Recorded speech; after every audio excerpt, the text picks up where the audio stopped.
salah satu yang menarik adalah karena pemilu biaya mahal, maka pemilu melalui MPR adalah pilihan yang terbaik. Sehingga di sana Mbak Puan bisa maju, Mbak Puan bisa menang.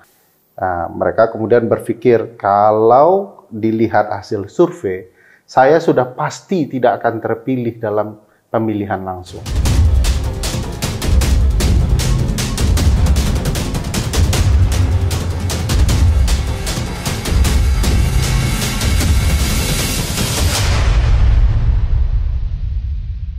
Assalamualaikum warahmatullahi wabarakatuh. Teman-teman, jumpa lagi di channel ini. Mudah-mudahan tetap sehat, jangan lupa jaga kewarasan, dan terus optimis, karena hanya optimisme yang bisa menjemput harapan. Hari ini kita mau diskusi satu isu yang berkaitan juga dengan soal pemilu. Sekonyong-konyong Ketua DPD, Ketua MPR, bicara soal penundaan pemilu. Sebenarnya behind the screen-nya itu apa? Kita akan kulik dia, kita akan kuliti. Kalau pakai bahasa anak muda, kita akan telanjangi itu, isu itu, supaya kita bisa dapat sebenarnya apa yang sedang terjadi atau yang sedang dipikirkan oleh sebagian penguasa yang tidak amanah itu.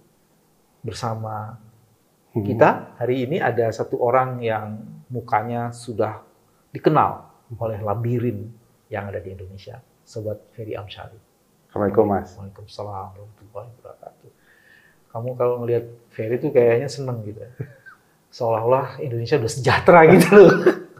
Besar sekali ya. Padahal hasil survei mengatakan, itu salah satu media mainstream lagi, media mainstream itu mengatakan bahwa setengah lebih penduduk Indonesia itu kurang gizi.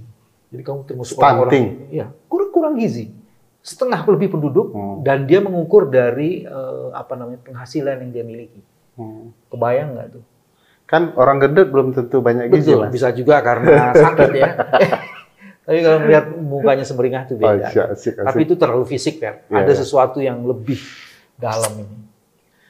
Saya dengar beberapa kali diskusi mengenai pernyataan-pernyataan dari dua pemimpin lembaga negara. Yang satu mau jadi lembaga tertinggi negara kayak. Sudah mancing-mancing. Ya. Bisa ceritakan mengenai itu? Ya, kita terkejut juga karena seingat saya keduanya masih concern dulu bicara soal segera penyelenggaraan pemilu dan ingin ikut berpartisipasi sebagai calon presiden. Belakangan ya. Jadi agak berubah setelah kalah beberapa kali di MK, saya dengar ya. Kan dulu sempat diusulkan agar DPD punya hak untuk juga mengajukan seperti partai politik yang ada di DPR calon presiden. Nah, ini gagal. Tiba-tiba 2 kali pidato dari 2 pimpinan lembaga ini mengindikasikan mereka menginginkan penundaan pemilu dalam berbagai bentuk. Apakah penundaannya berkaitan dengan kondisi ekonomi atau penundaan karena faktor yang lain. Dan yang lebih luar biasa dan bagi saya tidak masuk akal, ada pernyataan penundaan itu dengan menggunakan dekret. Stop dulu di situ.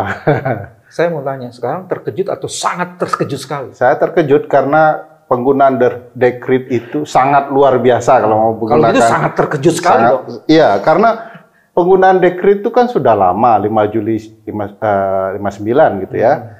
Lalu dekret Presiden Abdurrahman Wahid, semuanya itu berkonsentrasi dalam konstitusi lama. Sementara konsep ketatanegaraan baru itu tidak memungkinkan karena ada perimbangan kekuasaan, checks and balances, untuk menjaga demokrasi stabil dan sinambung. Menggunakan dekret artinya mau menggunakan tangan-tangan besi untuk mengendalikan demokrasi. Bagi saya keterlaluan ada ketua lembaga negara bicara soal dekret dan memaksakan sesuatu yang dia sendiri tidak memahami apa itu konsep pemilu dan kenapa pemilu harus berkala. Begitu. Ini dekret kan tuh sebenarnya cuma bentuk hukum untuk menjustifikasi. Walaupun dekret itu sudah usang, tak lagi pantas untuk dipakai. Karena kita undang-undang dasarnya sudah berubah. Tapi kan bukan soal dekretnya, Bos. Behind itu loh. Ya. Apa pikiran di balik batunya itu? Ya, mereka kan menggunakan dekret itu agak anehnya ya. Kalau tidak mau dikatakan lucu dalam khazanah ilmu hukum tata negara. Kenapa kita sebut lucu? Dia anti Undang-Undang Dasar hasil perubahan dan menginginkan kembali ke Undang-Undang Dasar naskah awal atau naskah kemerdekaan. Tapi alasannya begini, Undang-Undang Naskah yang baru hasil perubahan ini adalah anti demokrasi, anti ekonomi Pancasila dan lain-lain, begitu ya. Dan harus kembali ke naskah kemerdekaan, tetapi dengan syarat setelah kembali di adendum. Jadi mereka mau rubah sendiri. Nah, apa saja yang mau mereka rubah? Ya, salah satu yang menarik adalah karena pemilu biaya mahal, maka pemilu melalui MPR adalah pilihan yang terbaik. Sehingga di sana Mbak Puan bisa maju, Mbak Puan bisa menang. Dan kemenangan Mbak Puan, kalau ada dekret itu melalui Undang-Undang Dasar Naskah Kemerdekaan, sangat potensial. Saya mau challenge dulu, kamu kok tiba-tiba larinya ke Puan. Pertama kan gini, kalau dia balik ke MPR... Itu ada di dalam pidato Ketua DPD yang menyatakan, ya Mbak Puan boleh bisa maju nanti. Gitu. Terus kamu tafsirkan, oh itu jangan-jangan itu memang kemauannya Mbak Puan. Ya. Tapi kan dimulai dari gini dulu. Kalau itu dikembalikan ke MPR, MPR akan jadi lembaga tertinggi.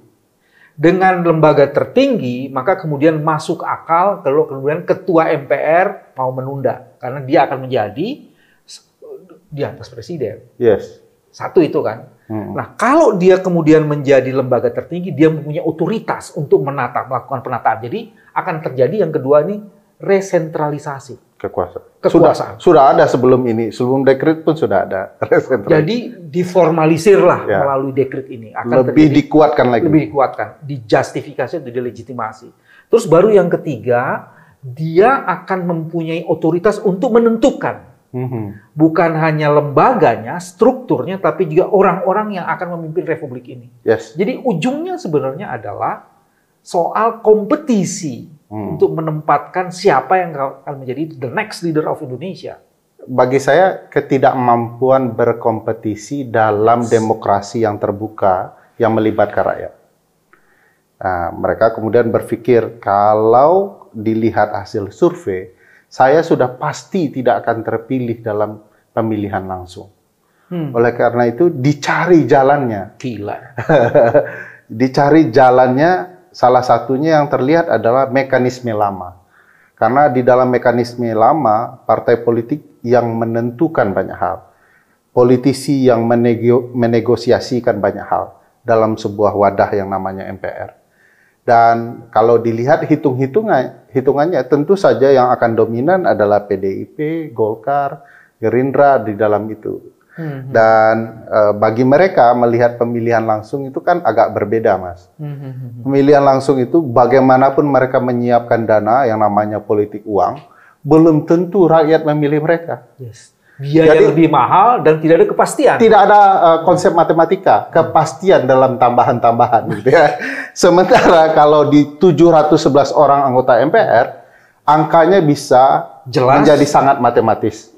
Hasilnya pasti, siapa dibagi siapa, angkanya untuk siapa, dan nanti yang menang akan siapa. Makanya digeser semua ke MPR. Nah, dari awal sebenarnya upaya-upaya mau mengembalikan kekuasaan MPR itu sudah ada. Dulu isu PPHN, GBHN itu ya, dengan nama baru, yang kemudian juga ingin memposisikan MPR sebagai lembaga tertinggi.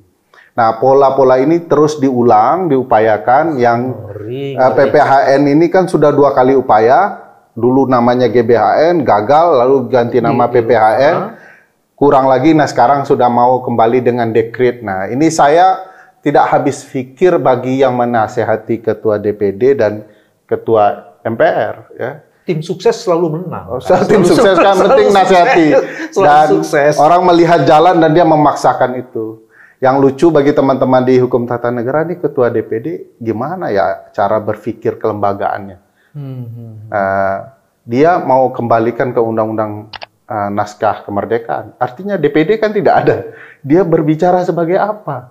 Jangan-jangan dia tidak berharap soal kelembagaan, dia berharap soal cerita kekuasaan. Jadi makanya yang Mas katakan bahwa resentralisasi kekuasaan yang khas Orde Baru dan Orde Lama ya, itu jelas sekali terang benderang menuju ke sana. Contohnya Omnibus Law Cipta Kerja itu tidak hanya puluhan kewenangan pemerintahan daerah yang diambil oleh pusat, ratusan, hampir di seluruh lini, yang bahkan yang kecil-kecil itu diambil kembali oleh pusat. Bahkan untuk ngurus parkir saja diurus kembali oleh pusat. Jadi pusat semakin tak cerdas, ngurus sesuatu yang kecil-kecil mau diambil alih. Kalau saya pikir bukan soal kecerdasan ya, ini soal kerakusan, Mas. Oh. Jadi mengambil banyak hal dan ingin terus berkuasa dengan, kan sekarang sudah menumpuk nih kekuasaan di pusat. Kalau bisa lebih lama dong. Nah, kalau digabung ada kecerdasan, kerakusannya tambah cerdas gitu. Iya, rakus yang kecerdasan demi kerakusan lah. Saya mau coba simpulin dikit. Jadi yang pertama kan gini, kita sedang menarik mundur sejarah peradaban kita melalui menggeser dan menggusur amandemen konstitusi kita. Jadi menarik mundur itu.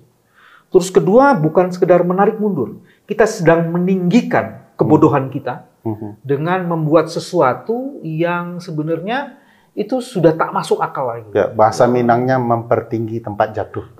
Meninggikan tempat kejatuhan. Iya. Iya. Apakah ini tanda orang Minang berkuasa? Enggak, apakah ini tanda awal dari sebuah akhir? Ya. Itu bisa kayak gitu. Wah, berat nih pertanyaannya. Tidak harus dijawab. Ini tanda-tanda. Ya, bisa tanda-tanda. Cuman yang kedua yang menarik sebenarnya. Ini isunya kan orang tak mampu berkompetisi, tapi kemudian mengubah aturan permainan sehingga tak perlu lagi kompetisi. Ya. Ini kan gila. Ya, dengan berbagai alasan, Mas. Yes. Salah satu alasannya adalah pemilu langsung itu korup, berbiaya mahal. Padahal menurut saya salah itu analisanya. Yang korup mereka. Malah yang korup itu mereka. Mereka pemilu langsung, saking korupnya, mau mengeluarkan uang untuk membeli para pemilih. Pun ketika nanti tersentralisasi di MPR, mereka juga korup, cuman angkanya sudah pasti.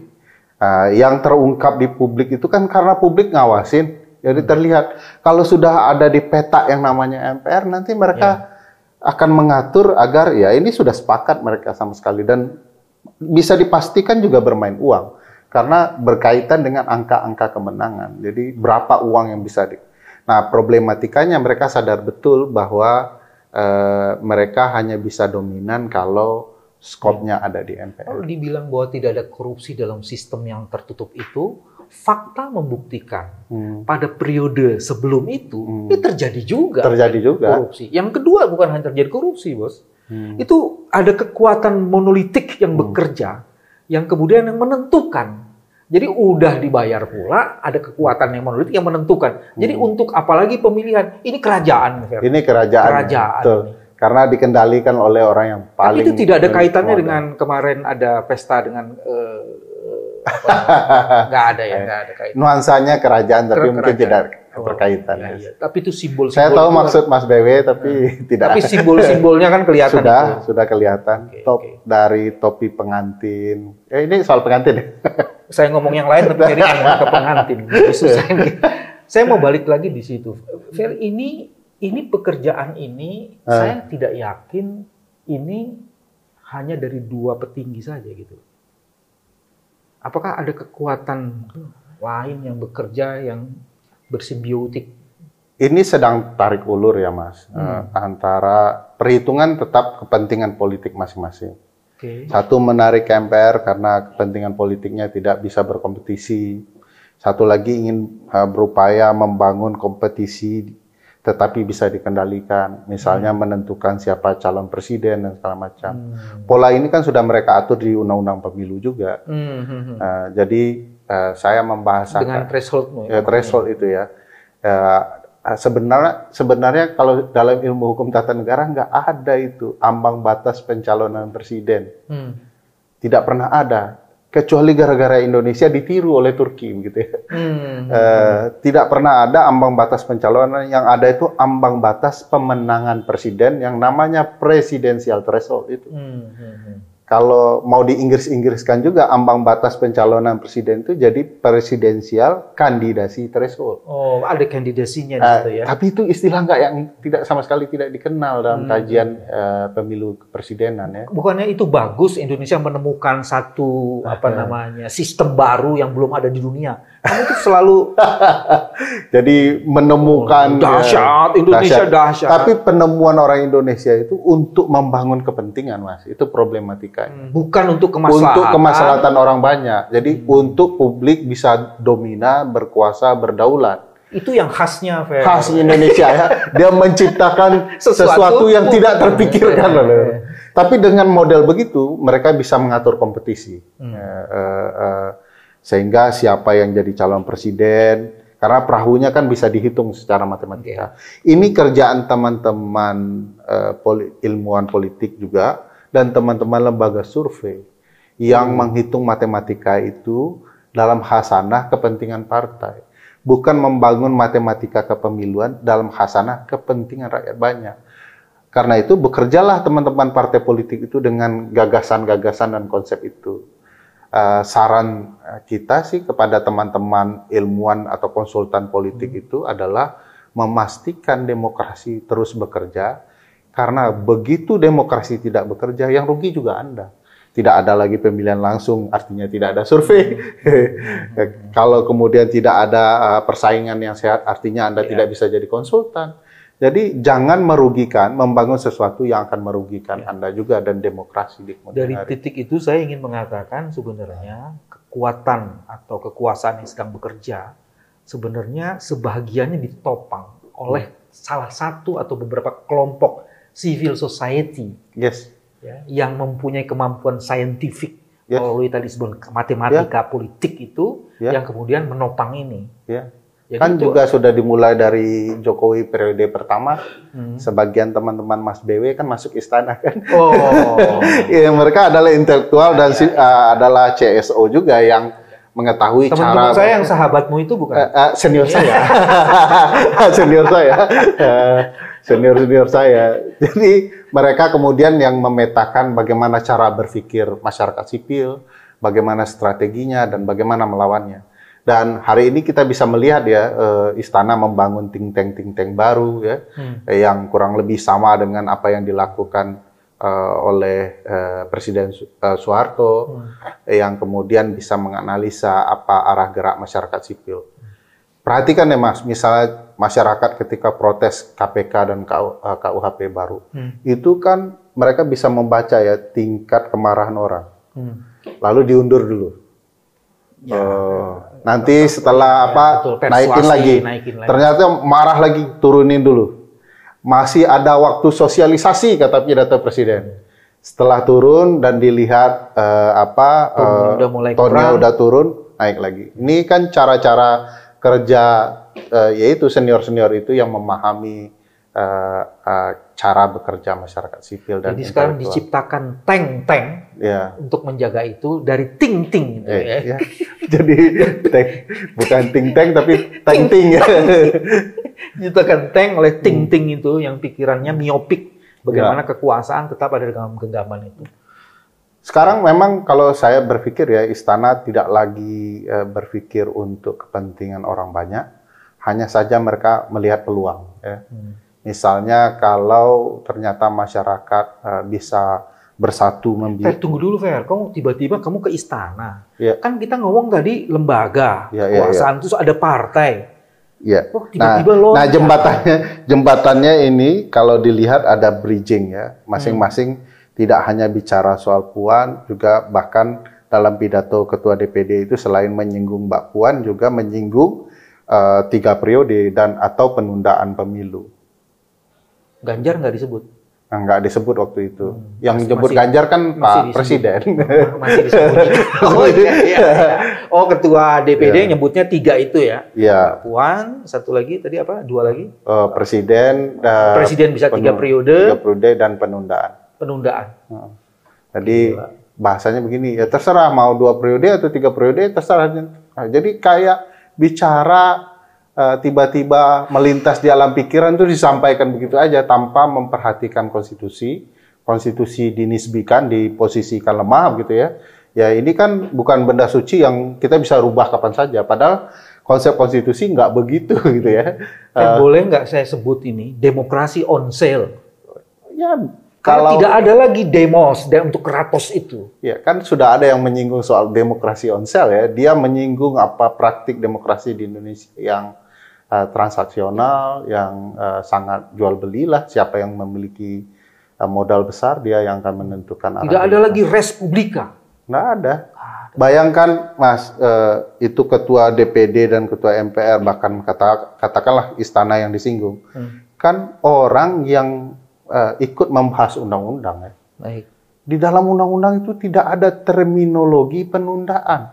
Yang ada itu terminologi adalah pemilu susulan dan pemilu lanjutan. Yes. Maksudnya apa? Kalau ada bencana besar sekalipun, itu cuman menunda dalam artian akan disusulkan. Jadi pemilu di tempat yang hancur itu tetap akan dilaksanakan, tapi dalam konsep lanjutan. Di mana tahapan yang berhenti, itu yang kemudian dilanjutkan.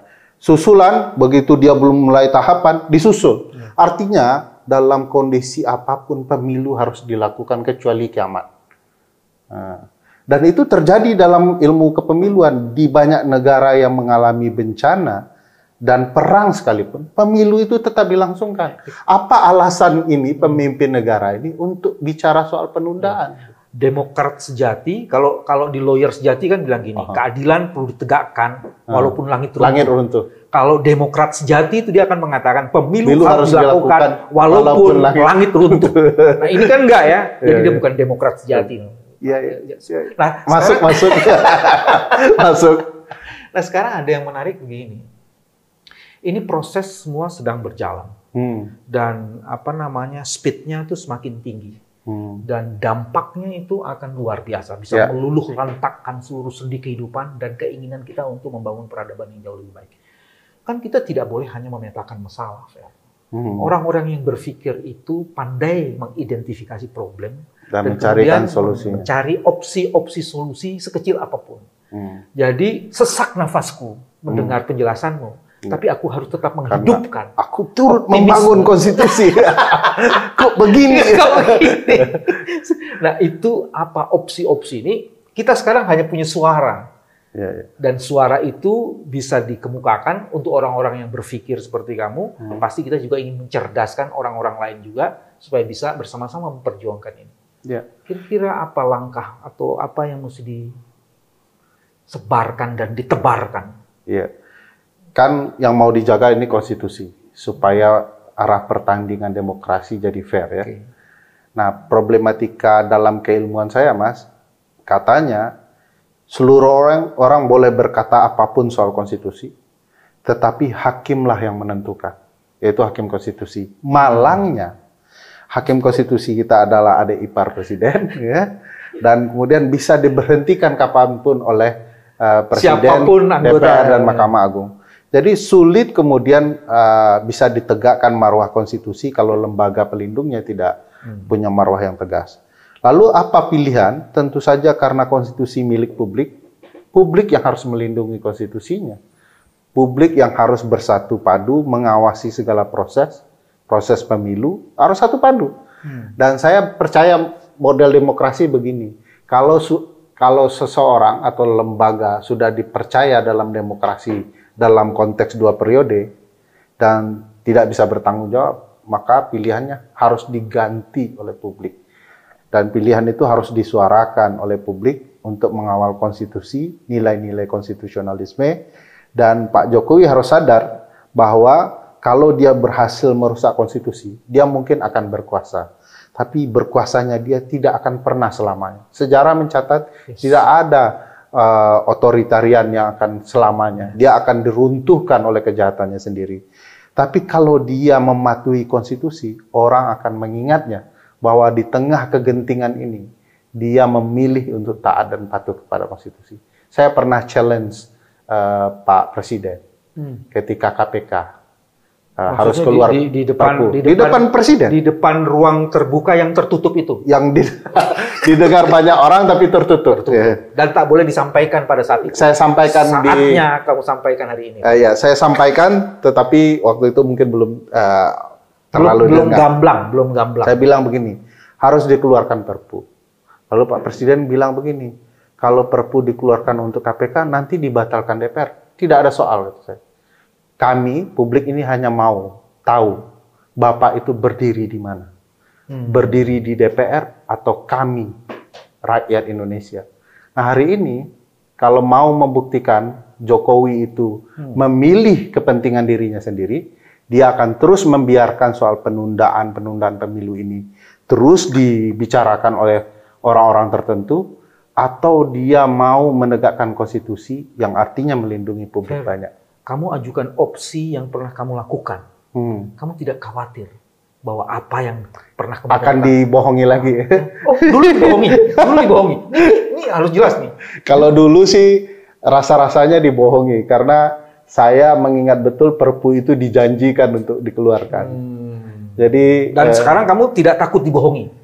Ya, saya sudah kebal ya, karena itu ingin melawan. Oke. Kalau orang yang sudah patah hati kan dia akan melawan begitu ya. Disitulah hebatnya seorang Ferry sebenarnya. Walaupun sering dibohongi, dia tetap tak mau meninggalkan itu. Tapi kan ada soal gini nih, sobat. Ketika opsinya adalah memberikan lagi pilihan kepada kekuasaan atau presiden, dan kemudian kita tahu presiden sikap dan perilakunya itu tidak sepenuh-penuhnya bisa dipegang, itu masih gambling lagi bagi kita ya. Walaupun di tengah ketidakpastian kita harus sodorkan opsi-opsi.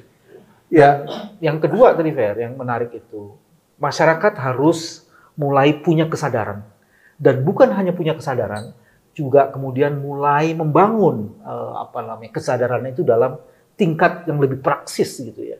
Karena ketika kesadaran itu ada di silent, di majority, dan itu sifatnya silent, maka dia tidak pernah akan merubah apapun. Walaupun tadi yang ketiga menarik tuh, tidak pernah ada yang abadi, termasuk otoritarian yang abadi. Dia pasti akan ada titik batasnya, cut off-nya di situ. Tapi saya belum melihat usulan-usulan yang lebih progresif dari seorang Ferry. Memang berat ya di tengah negara yang sudah menuju ke, kalau tidak ingin berkata sudah masuk otoritarianisme ya, kita mengusulkan langkah-langkah yang legal ya, karena semua sudah ditutup. Mau ke MK ditutup, mau ke pengadilan tata usaha negara soal kebijakan dan tindakan juga ditutup. Mau mempertanyakan KPU ke Bawaslu juga ditutup. Kenapa belum ada PKPU yang memastikan betul-betul terjadinya proses penyelenggaraan pemilu di 2024 juga ditutup. Nah, pilihan-pilihan hukum itu mestinya harus diikuti langkah-langkah politik rakyat. Rakyat mulai bersatu, menyatukan dirinya menjadi kelompok-kelompok yang dinamis, tapi memiliki pemimpin yang serius. Tidak harus tampil pemimpinnya, tapi merekayasa pergerakan agar terorganisir dengan baik. Kayaknya nggak enak banget merekayasa, mengorkestrasi. Iya, mengorganisasi. Mengorganisasi. Karena kan tidak hanya politisi yang boleh merekayasa. Masyarakat juga berhak merekayasa pilihan politiknya agar ketaatan kepada konstitusi bisa berjalan. For the sake of the kemaslahatan. Yes. Baik. Jadi kalau ini tidak terjadi, suatu waktu kita akan menyesali. Akan terjadi jilid kedua Orde Baru dan kita menyesal. Kenapa kita tidak bersama-sama bergerak. Nah ini yang belum satu antara mahasiswa, kaum intelektual kampus, teman-teman CSO, termasuk juga teman-teman di pertahanan dan keamanan. Bagaimanapun di bawah negara otoriter, kesejahteraan mereka, profesionalitas mereka juga akan terganggu. Mestinya mereka bersama-sama melindungi rakyat dan konstitusi, karena itu tugas konstitusional mereka. Mereka bukan hamba presiden, apalagi hamba partai politik. Saatnya lah kaum intelektual organik sekarang betul-betul bekerja, dan masyarakat yang punya kesadaran mengambil langkah-langkah yang lebih strategik untuk menghadapi situasi di mana kejahatan sudah semakin sempurna. Kamu belum Kalau sentuh. bahasa Mas BW itu jauh lebih indah ya daripada bahasa saya. Ini bukan soal keindahan, ini soal kedalaman. Ya, yang asik. itu kedalaman sebenarnya. Kamu belum menyentuh satu elemen pokok kita, media. Di mana posisi media? Saya percaya, Mas, meskipun media sekarang sudah sangat industrialis ya, yang dikejar hanya keuntungan semata-mata, tetapi kelompok teman-teman jurnalis yang betul-betul berpihak kepada rakyat itu terus ada. Dan mereka juga harus menunjukkan keberpihakannya kepada rakyat sebelum mereka juga nanti akan dimakan oleh otoritarianisme ini. Karena sejarah mencatat mereka tidak ada fungsinya di negara-negara otoriter itu. Tidak akan mungkin ada industri pers nggak dalam ada rezim otoritarian. yang memperhatikan kesejahteraan, yang berpihak pada demokrasi dan lain-lain. Nah, sebagian dari mereka tetap bersuara, yang saya pikir itu malah menarik dan bagus ya dengan pergerakan mereka, walaupun didominasi oleh kartel industri media ya. Saya kagum dengan Watchdog, dengan Narasi, dengan Majalah Tempo dan pilihan-pilihan cara berpikir mereka. Hanya belum satu nih, belum kompak.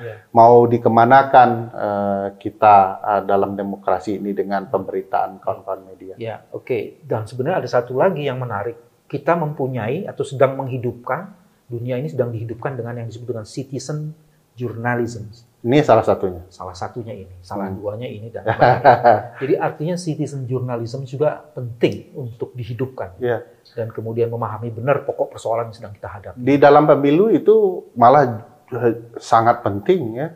Kalau semua masyarakat yang terlibat dalam pemilu tahu menggunakan handphonenya atau kameranya untuk merekam kecurangan, lalu menata itu sebagai laporan yang sistematis, suatu saat akan ada data publik di daerah mana saja kecurangan itu terjadi.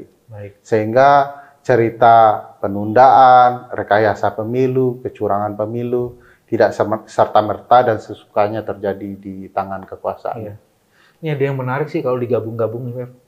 Beberapa hari yang lalu kita punya acara mengulik soal rekayasa dalam verifikasi faktual. Proses demokrasi yang dimulai dengan verifikasi, setelah verifikasi administratif itu kemudian sudah dicurangi. Setelah itu kemungkinan akan ada kecurangan dalam pembentukan daerah-daerah pemilihan. Itu akan jadi yang teknis-teknis bekerja terus. Sementara hari ini kita diskusi di tema pokoknya, di sentral isunya ini.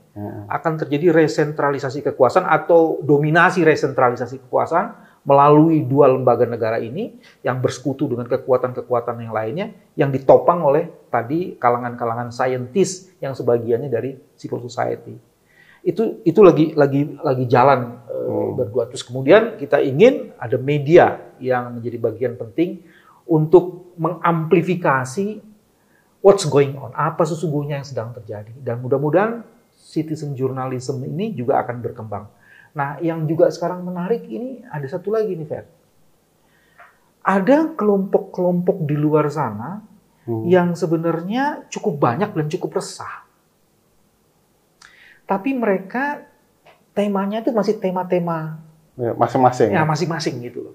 Nah, kalau tema itu mau disatukan, bisakah Ferry Amsari mencoba merumuskan apa sebenarnya tema-tema penting yang mendasar yang harus menjadi perhatian dari semuanya, semua kalangan masyarakat sipil?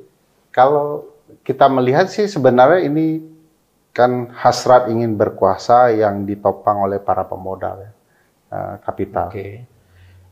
Adanya penghancuran KPK dalam analisa kita yang mungkin perlu didalami sebagai sumbu awal untuk merusak segala hal.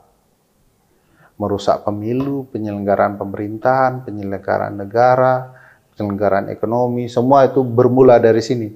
Karena dengan matinya pengawas yang baik, semua kerusakan bisa dijalankan. Gitu ya. Dan ini dikendalikan kepentingan bisnis, kepentingan modal untuk berbagai hal ya. Misalnya kenapa lahirnya Undang-Undang Cipta Kerja? Itu tidak hanya menopang para pebisnis, tetapi juga merusak kepentingan publik, merusak kepentingan alam, merusak konsep ekonomi, persaingan usaha yang sehat, Semua dirusak dengan ini. Kan nanti akan timbul daya kritis. Kenapa KPK kami dimatikan? Kenapa kemudian lingkungan kami dirusak oleh ekonomi ini? Lalu kritik mereka itu akan dibenam dengan undang-undang KUHP. Yang penggebuknya. Yang walaupun akan berlaku 3 tahun lagi. Setelah pemilu 2024 akan berlaku. Kalaupun undang-undang ini berantakan, Cipta Kerja, KUHP, KPK berantakan, rakyat punya masih ruang maju ke MK. Tapi MK sudah transaksional. Undang-undangnya dibuat untuk memperpanjang masa jabatan hakim yang sedang on the bench, sedang on stage nih. Sehingga mereka dapat keuntungan. Tidak mungkin mereka akan membatalkan undang-undang yang menguntungkan masa jabatan mereka. Lalu terbayarlah kepentingan penguasa yang membuat undang-undang, pemodal, dengan menawarkan sesuatu kepada Saya masih MK. agak sanksi itu nyali sebagian anggota MK itu tidak menyala. Ya, sebagian ada, tapi kan jumlahnya sedikit. Jadi tidak penting bagi politisi dan pemilik modal MK itu mayoritas semuanya. 9-nya dikuasai, cukup mayoritas saja, cukup 5 orang saja.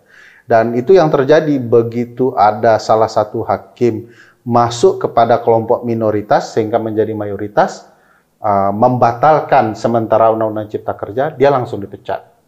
Nah, ini indikasi bahwa siapapun yang melawan kepentingan dia sedang mengirim pesan, pesan kalian akan berhenti di tengah jalan dan mendadak, gitu ya, kapan saja.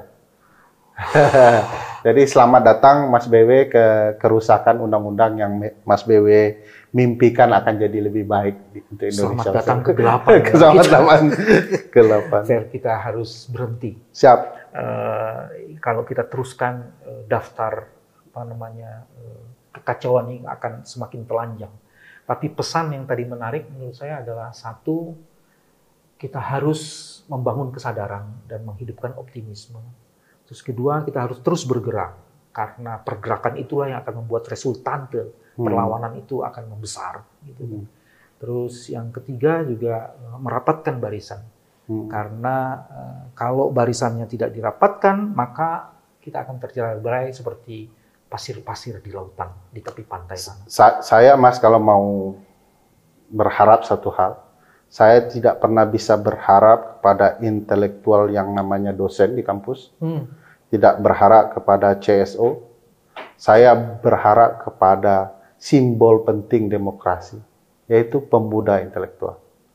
Wow. Kalau teman-teman ini belum bergerak, saya tidak percaya akan ada perlindungan konstitusi. Bercandanya saya ke teman-teman mahasiswa, kalau belum bersatu Bandung, Jakarta, Yogyakarta, mustahil Indonesia akan bergerak. Mustahil akan ada intelektual penggerak yang ikut berpartisipasi melindungi konstitusi. Saya ingin menjustifikasi yang Ferry kemukakan. Satu, secara kuantiti, anak muda sekarang adalah pemilik suara terbesar 64-67%. Bonus demografinya di situ. Ya. Satu. Kedua, sejarah pergerakan Indonesia menegaskan tidak akan mungkin ada perubahan. Bahkan tidak ada kemerdekaan. Yes, kalau tidak ada anak muda yang bergerak, ya mensedekahkan, mewakafkan harga dirinya, tenaganya, pikirannya untuk kepentingan kemaslahatan ini. Apapun yang mereka sedang lakukan, pedulilah. Mau main TikTok, mau main Instagram, lakukan sesuatu. Kritik saya adalah kamu jangan hanya menempatkan anak muda itu di Bandung, Jakarta, dan Jogja. Maksud saya suluhnya begitu. Nah, dia ada di Suluh, tapi seluruh anak muda yang ada di, kita harus sebut Merauke lebih dulu, Fer, karena dia paginya datang lebih dulu. Saya bukan tidak percaya teman-teman di Merauke bisa melakukan sesuatu, tapi mereka disibukkan negara mengurus tanahnya yang diambil, emasnya dirampas. Tadi kan kamu nggak fair. Main TikTok boleh, dia ngurus itu juga boleh. Siap. Untuk Indonesia yang dahsyat. Dari Merauke hingga Aceh. Mari kita bergerak untuk Indonesia yang dahsyat. Indonesia yang satu. Siap. Teman-teman, terima kasih. Kita sudah kulik. Mudah-mudahan ini menjadi inspirasi bagi kita semua. Dan ini adalah kritik. bukan untuk melakukan proses sabotase terhadap negara. Assalamualaikum warahmatullahi wabarakatuh. Waalaikumsalam.